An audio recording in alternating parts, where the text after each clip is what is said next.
Bismillahirrahmanirrahim. Assalamualaikum warahmatullahi wabarakatuh. Sebelumnya perkenalkan, nama saya Audina Zara Putri, NIM tahun 2018-036. Di sini saya akan menjelaskan materi singkat tentang hukum pasar modal. Hukum pasar modal ini termasuk ke dalam mata kuliah Hukum Ekonomi Bisnis yang diampu oleh dosen Ibu Iva Hafizoh SHM. Untuk sejarahnya sendiri, hukum pasar modal ini secara resmi ada di Batavia pada tanggal 14 Desember 1912 yang dinamakan Vereniging for Effectenhandel. Dan pada saat itu pula dimulailah perdagangan saham dan obligasi perusahaan milik Belanda serta obligasi pemerintah Hindia Belanda. Untuk perkembangannya sendiri, pasar modal dari tahun ke tahun mengalami kenaikan yang sangat signifikan. Dimulai adanya perubahan sehingga menghasilkan bursa efek di Jakarta yang satu-satunya berada di Indonesia.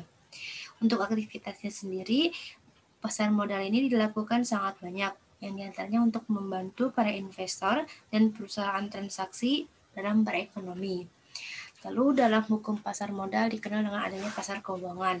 Pasar keuangan ini dibagi menjadi dua, adanya pasar modal dan pasar uang. Tetapi untuk keduanya ini dapat dibedakan, yakni untuk pasar modal sendiri, pasar keuangan modal untuk dana-dana yang jangkanya panjang. Jadi jangka panjang ini jatuh temponya lebih dari 1 tahun dan merupakan pasar yang konkret. Untuk pasar uang sendiri, pasar uang berkaitan dengan instrumen keuangan yang jangka pendek, tidak lebih dari 1 tahun, dan merupakan pasar yang abstrak. Untuk contohnya, pasar uang sendiri seperti sertifikat deposito, sertifikat Bank Indonesia, surat berharga, pasar uang, dan yang lain-lainnya. Jadi dapat dibedakan bahwa pasar modal ini jangka panjang, sedangkan pasar uang ini jangkanya pendek. Tetapi seperti yang disebutkan di atas sebelumnya, bahwa materi ini akan membahas tentang pasar modal. Pasar modal dapat dibedakan menjadi 4, yakni fungsinya, instrumental, para pemain, maupun manfaatnya. Untuk fungsi dari pasar modal ini diantaranya yang pertama, sebagai sarana usaha yang untuk mendapatkan tambahan modal. Yang kedua, sebagai sarana pemerataan pendapatan. Yang ketiga, sebagai memperbesar produksi dengan modal yang didapat sehingga produktivitas meningkat. Yang keempat, menampung tenaga kerja. Dan yang kelima, memperbesar pemasukan pajak bagi pemerintah. Untuk instrumental sendiri dalam pasar modal ini terdapat 3, diantaranya ada saham, obligasi, dan reksadana. Apa yang dimaksud dengan 3 instrumental pasar modal ini? Yang pertama ada saham. Saham merupakan surat berharga yang bersifat kepemilikan. Maksudnya di sini pemilik saham merupakan pemilik perusahaan. Keuntungan yang diperoleh dari saham dikenal dengan dividen. Nah, saham sendiri memiliki macam, di antaranya ada segi hak tagih. Segi hak tagih dapat dibedakan menjadi 2, saham biasa dan saham preferen. Kemudian ada obligasi.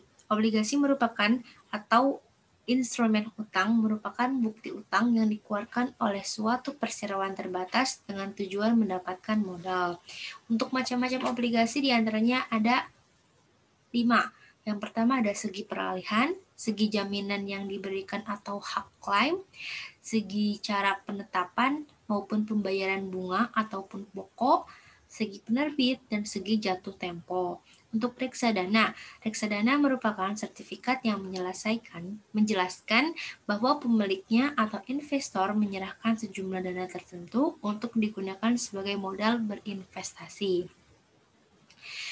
Dapat disingkat bahwa instrumental pasar modal ada 3, saham, obligasi, dan reksadana. Untuk selanjutnya kita kembali ke pasar modal. Pasar modal di instrumen ketiga ada para pemain. Ada berapa sih para pemain dalam pasar modal? Kita lihat. Para pemain dalam pasar modal ada 3, diantaranya emiten, investor, dan lembaga penunjang. Apa yang dimaksud dengan 3 instrumen ini? Yakni ada emiten. Emiten merupakan perusahaan yang akan melakukan penjualan surat-surat berharga maupun untuk melakukan emisi di bursa. Lalu selanjutnya ada investor. Investor merupakan pemodal yang akan membeli atau menanamkan modalnya di perusahaan untuk melakukan emisi. Lalu lembaga penunjang merupakan dibentuk sebagai pempermudah emiten maupun investor dalam melakukan berbagai kegiatan yang berkaitan dengan pasar modal.